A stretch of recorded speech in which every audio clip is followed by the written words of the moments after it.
Let's take a closer look. What we're doing right now, each of us present here. Someone is speaking on the stage. Someone is listening to him. Someone may be picking one's nose. Someone is drinking water. Someone is riding the subway right now. Someone is sleeping. Someone is dying. Everyone is busy doing his own thing right now on our planet, this very second. However, we do all this to enjoy satisfaction. Our final goal, which we're all hoping for, doing all sorts of activities throughout our lives, in this or that way, is about achieving satisfaction. However, to be completely honest, and look at what's happening to us, we'll find that not always we achieve satisfaction. We perform many activities to achieve satisfaction. We do not always get it. And during our lives, sooner or later, we become aware of this inner conflict, according to which we start seeking some answers in external environment from our previous whole life experience, from the experience of our predecessors, of our entire nation. We start seeking solutions which will help us to regain ability to enjoy satisfaction in life. Someone may think that buying a car or a new mobile phone will make you enjoy satisfaction. And this is true. Just recall, many of you have phones right now. Recall what you were feeling when you were holding it for the first time, when you just got your first mobile, iPhone or some Yoda phone, something fashionable. Simply recall that feeling. Probably what you are feeling right now, as time passed by, is a different picture. Moreover, social relationships, social status, neither bring you lasting satisfaction. We do something undoubtedly in order to regain ability to enjoy satisfaction. And for a short term, we're enjoying satisfaction, though with time, this ability is decreasing. As we get more experience, this ability gets weaker and weaker, growing our need for stronger stimuli. There are physiological explanations for this phenomenon. There is a psychophysiological law according to which every next stimulation of our nervous system causes the system to respond less to any new stimulation. This is an evolutionary survival mechanism. Everything in nature has its purpose. If we get into the circumstances which are life-threatening, we can adapt to them. In the same way, for us to evolve, we adapt to environmental stimuli, so that we are forced to act to the environment, so that we cannot stop, we continue living. But this principle has its negative side. If we seek external activity to achieve pleasure and satisfaction,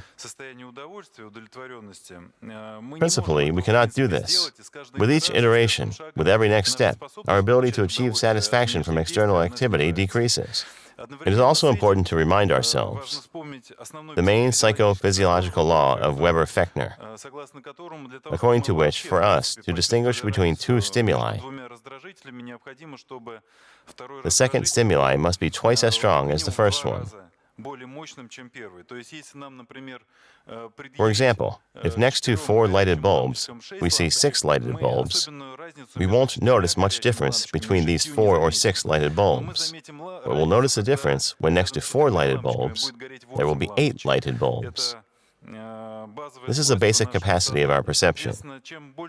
So, the more we strive in life, by means of personal activity in external world, by means of certain conditions, by means of material stimuli, by means of some concepts, by means of some motivational training, by means of all kinds of gurus, teachers, to achieve satisfaction and experience pleasure, the more we strive to do it, the less successful we are.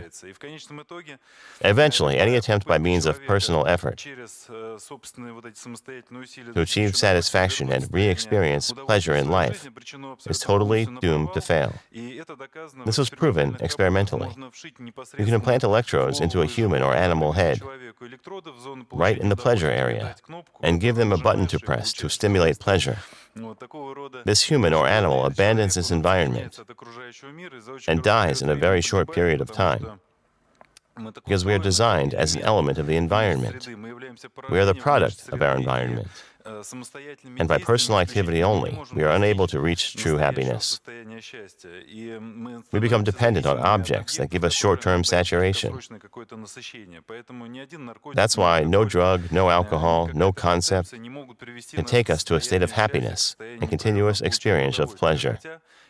Though I'll remind you again that we perform all of our activities to achieve satisfaction. In theory, we should be swimming in the ocean of pleasure, but this is not the case. It is neither possible to invent a universal pill or a biotechnological method to continuously experience pleasure. Even if we resolve problems that we have now, related to our physical health or to our financial well-being, this still won't make it possible to directly achieve satisfaction by means of certain activity, by means of certain manipulations related to external world.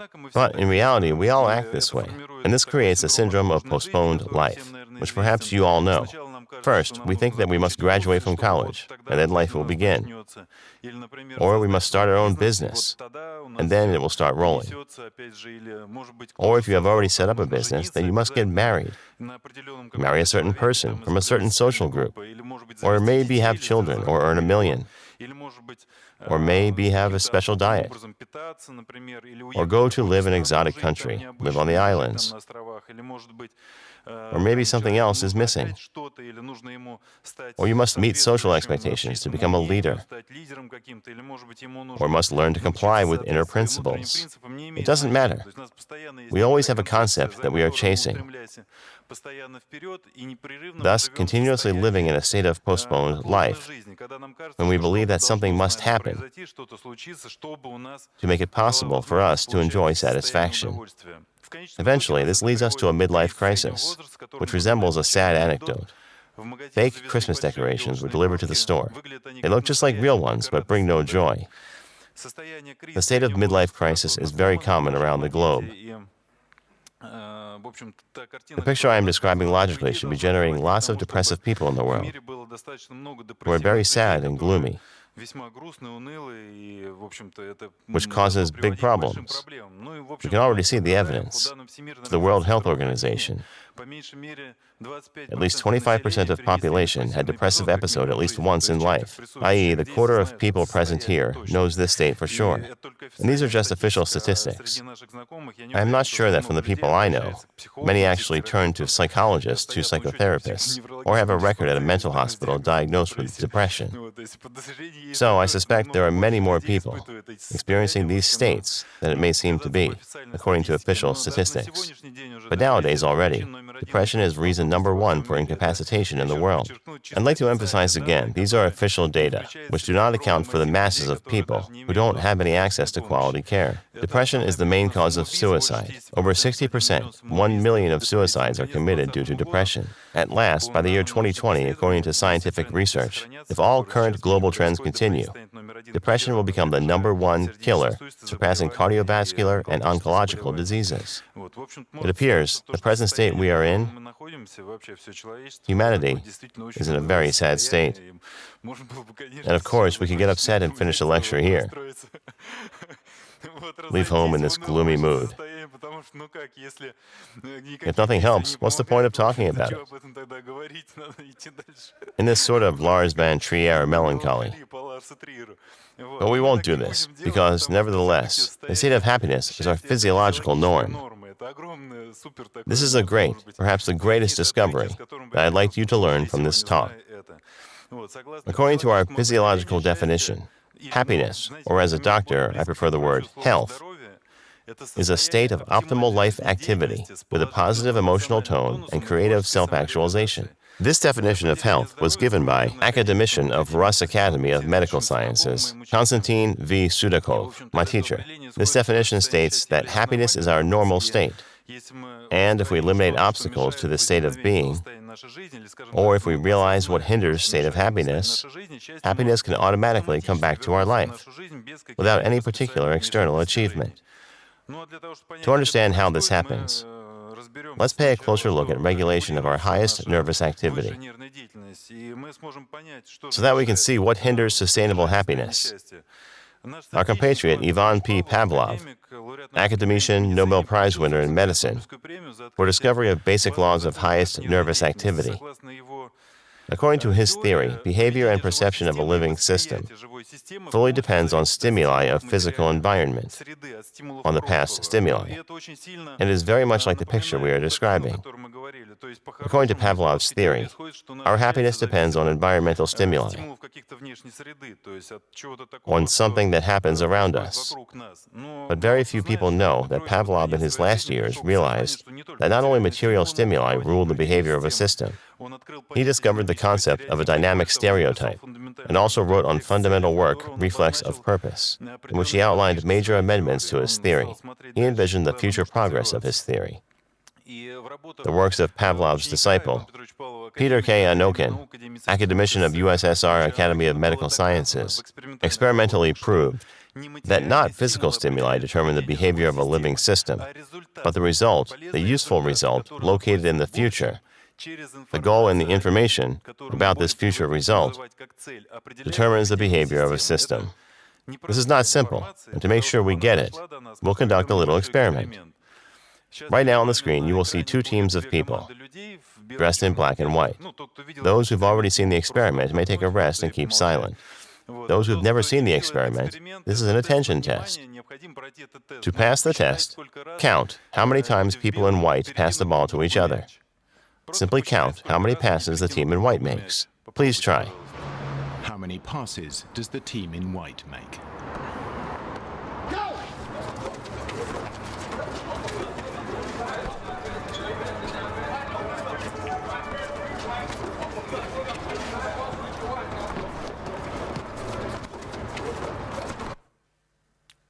Did anyone manage to count? Those watching and counting, please raise your hands, as there might be those who weren't counting. Those who were counting, I hope you managed to count. Name some numbers. 13, yes. And the main question is, who saw a huge man dancing a moonwalk in a gorilla suit? Just a few? Let's watch attentively how it was.